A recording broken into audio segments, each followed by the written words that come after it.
La MRC de Lillet assumera la gestion de la collecte de récupération. La ville de Saint-Pascal adopte son budget 2025. Une fin de session difficile à la Chambre des communes.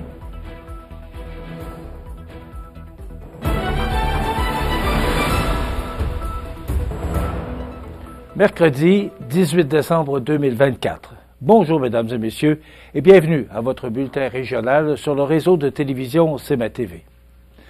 D'abord en lien avec l'incendie d'un bâtiment de ferme à Cap-Saint-Ignace qui s'est produit dans la nuit de lundi à mardi. C'est un incendie qui a presque complètement ravagé une grange étable de la ferme Joli-Cap, située au 182 chemin Bellevue-Est à Cap-Saint-Ignace, au cours de la nuit de lundi à mardi. Les pompiers du service de la sécurité incendie et de la sécurité civile de Beaumagny-Cap-Saint-Ignace ont été appelés par la centrale COCA à 23h06 le 16 décembre.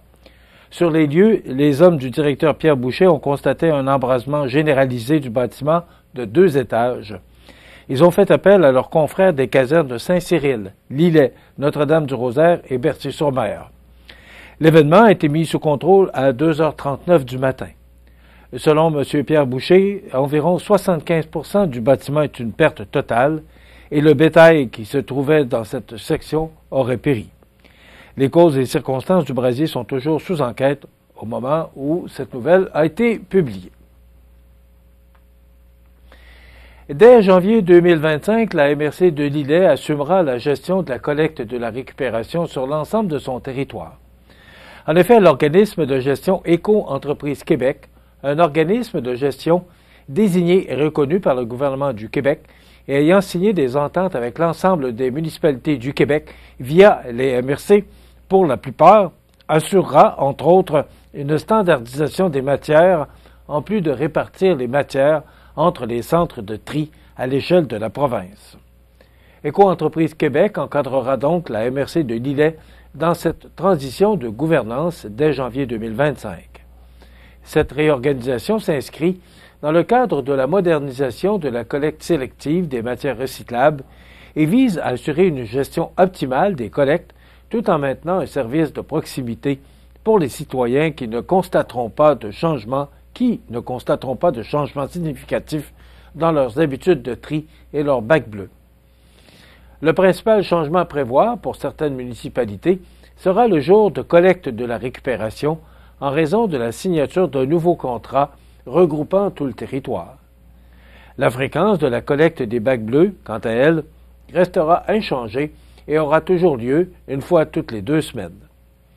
La MRC de Lillet souhaite rassurer les citoyens que le service de proximité, déjà établi avec leurs municipalités respectives, sera maintenu malgré ce changement de gouvernance.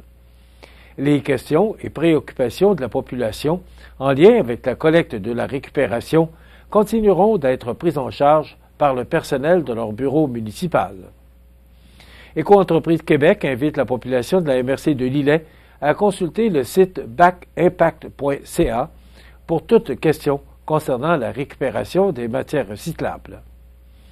Rappelons que cette modernisation vise essentiellement à réduire les impacts environnementaux et à renforcer la confiance de la population envers le recyclage.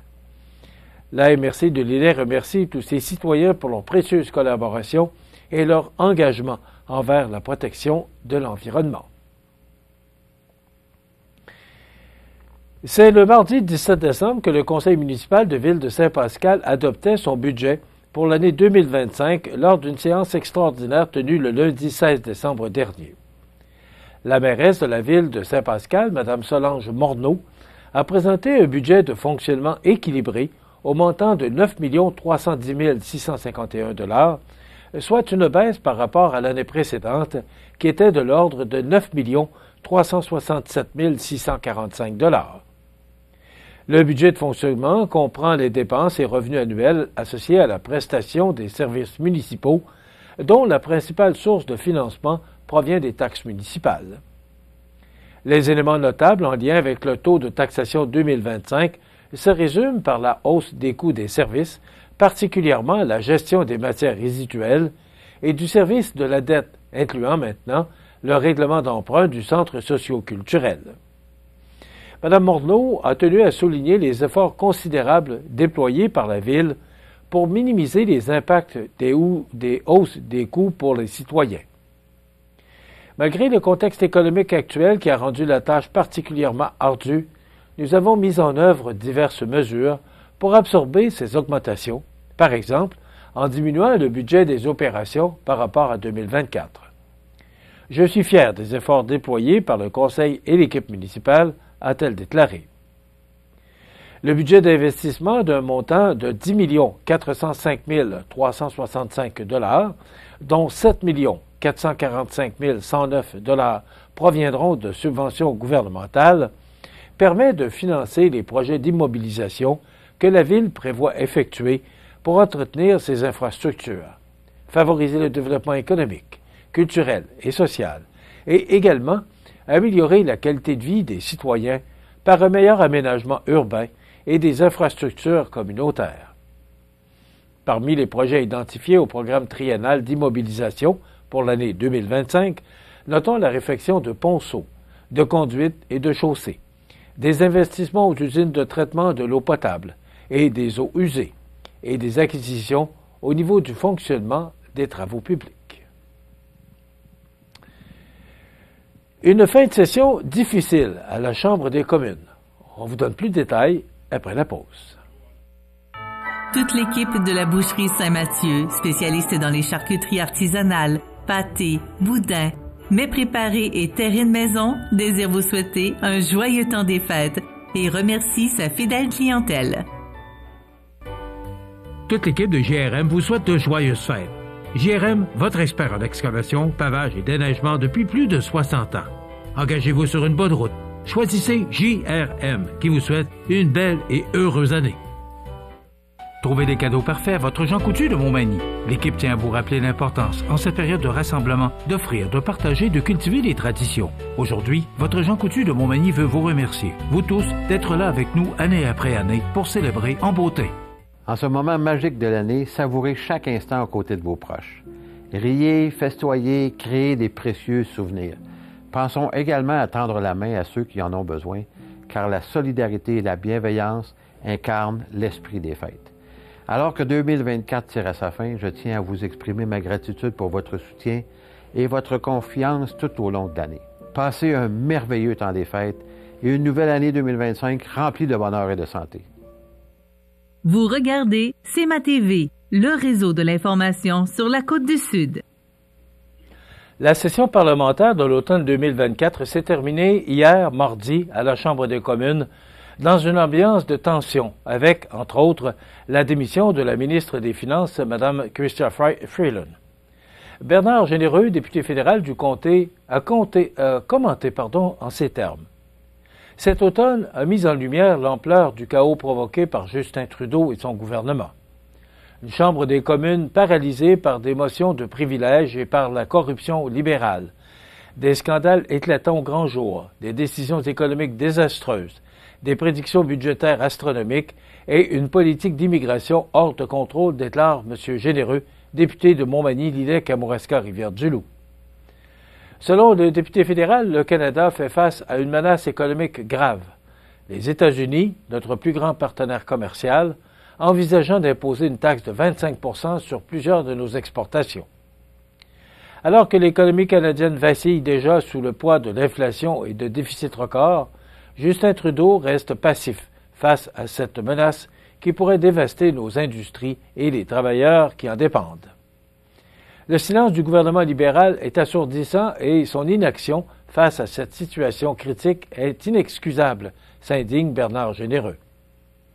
L'incapacité du gouvernement Trudeau à gérer l'immigration et à sécuriser nos frontières a atteint un niveau critique, alors que, selon le député Généreux, plus de 500 000 personnes vivraient illégalement au Canada, créant une pression sans précédent sur nos infrastructures, et l'absence de contrôle efficace aux frontières mettrait les Canadiens en danger. La sécurité des Canadiens ne devrait jamais être compromise, mais ce gouvernement semble plus préoccupé par son image que par les enjeux réels, déclare Bernard Généreux. La démission de Chrystia Freeland, ministre des Finances, a marqué un tournant dans la crise de confiance qui entoure le gouvernement. Alors que les Canadiens luttent pour faire face à la hausse du coût de la vie, l'énoncé économique d'automne a révélé un déficit record de 62 milliards de dollars, bien au-delà du garde-fou de 40 milliards de dollars promis par Mme Freeland elle-même avant son départ. En dehors de ce gouvernement, jamais aucun autre gouvernement dans l'histoire du Canada n'aurait enregistré un déficit de 62 milliards de dollars. Alors que la Chambre est ajournée pour le congé des fêtes, M. Généreux se dit impatient de retrouver ses concitoyens. C'est un privilège de travailler pour les gens de Montmagny, Lilley, Kamouraska, Rivière-du-Loup, conclut-il. M. Généreux sera notre invité demain, jeudi, dans notre émission quotidienne et demeurera avec nous jusqu'à la fin de l'émission pour nous expliquer, entre autres, les événements de lundi dernier. Dans une période difficile, ou plutôt dans une période économique difficile, le ralentissement économique aurait forcé l'introduction d'un accord de travail partagé à l'usine Mébec, dont une réduction des heures travaillées compensée, en partie, par des prestations d'assurance-emploi. Malgré tout, les membres du syndicat des travailleurs de Mébec CSN ont décidé de faire un don de 1 000 $ à la maison de la famille de Saint-Pamphile. Nous sommes fiers de pouvoir aider les familles dans le besoin de la région et de faire honneur à notre tradition de solidarité. C'est Noël pour tout le monde, a déclaré Yannick Pelletier, président du syndicat des travailleurs de Mébec CSN. L'implication dans la communauté demeure une valeur cardinale pour notre syndicat. Barbara Poirier, présidente du Conseil central de Québec-Chaudière-Appalaches CSN, salue le geste des syndiqués de Mébec. C'est magnifique de poursuivre leur implication communautaire dans les circonstances, affirme-t-elle. Ça s'inscrit dans la longue tradition de solidarité et d'engagement des syndicats CSN de la région pour la justice sociale. Nous sommes extrêmement fiers d'eux. Rappelons que le syndicat des travailleurs de Mébec CSN représente les 98 travailleuses et travailleurs des installations de Mébec à Saint-Pamphile, affiliés à la Fédération de l'industrie manufacturière CSN. Les sports, présentés par Groupe Corriveau, entrepreneurs électriciens et plomberie, un appel, 4 services. Groupe Corriveau à Montmagny, 418-248-8992, votre solution. Vous avez des projets de construction ou de rénovation? Pensez Groupe Corriveau, entrepreneurs électriciens et plomberie. Un appel, 4 services, 418-248-8992, Groupe Corriveau à Montmagny ou groupecorriveau.com. La solution pour du travail bien fait.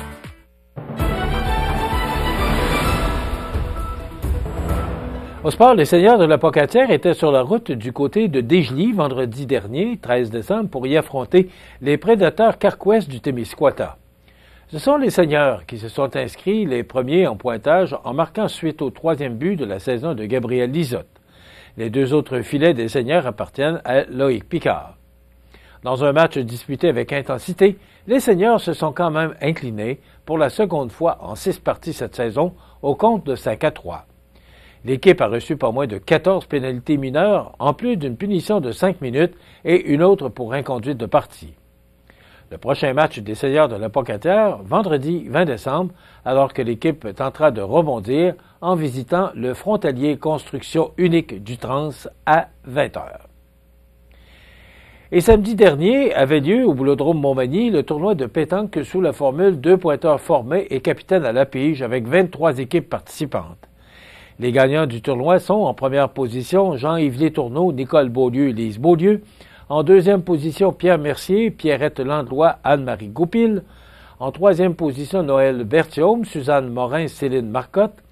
Quatrième position, Michel Létourneau, Bernard Durand, Cécile Bédard. En cinquième position, Marcel Fortin, Serge Kessy, Pierre Gendreau. Sixième position, Brigitte Nicole, Francine Gagné et Micheline Aymon. Enfin, septième position, Micheline Robin et Irène Gagnon. Et en huitième position, Joanne Trachy, Marie-Claude Bargonnet et Denise de Brisson. Et dimanche le 15 décembre, au Boulodrome de Montmagny, un autre tournoi, celui de pétanque, avait lieu, celui-ci sous la forme ou la formule doublette montée avec 17 équipes participantes. Les gagnants du tournoi sont en première position Mohamed Kabouze et Anne Robichaud, deuxième position Nariliva Razonalivo, j'espère que je l'ai bien prononcé, et Andrei Randranarizoha. Et en troisième position, Mamitiana Risson et Émilie Rakonotonima. En quatrième position, Stan Dandel et Tokiana Rakotosalama. En cinquième position, Denis Poirier et Christian Blais. En sixième position, Gaëtan Sanson et Céline Marcotte. Voilà ce qui complète notre bulletin d'actualité pour aujourd'hui. Dans un moment, les prévisions de la météo. C'est tout pour l'instant. Bonne journée, mesdames, messieurs. Pour rejoindre la salle de nouvelles de CMA TV, nouvelles au pluriel @cmatv.ca ou encore 88 241 13 13 poste 226.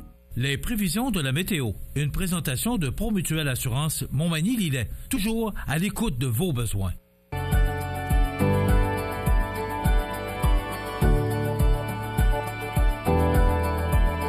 Besoin d'assurance? Promutuelle Assurance. 88 248 7940. La la la la la la la. Alors, les fortes pluies qu'on a connues hier ont fait fondre notre neige. On avait un tapis blanc en fin de semaine. Là, on a un tapis vert.